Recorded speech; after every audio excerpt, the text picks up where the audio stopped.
Hello everyone. We are here at Lahug, Cebu City. Right now we're going to visit a property, a commercial residential property for sale located here in Lahug, near Hacienda Salinas.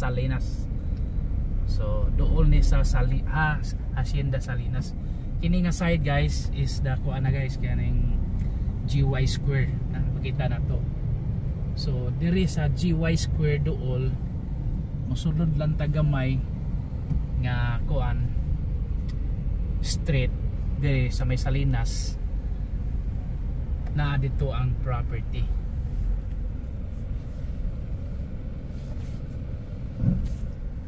So napamay kuan kanang tawag anak traffic light.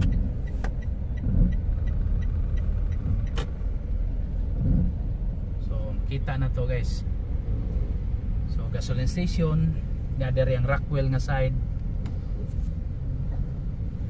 nya kana diha paingon na sa Busay kana nga side kini nga street paingon na dito sa Trans Central Highway kana diha guys.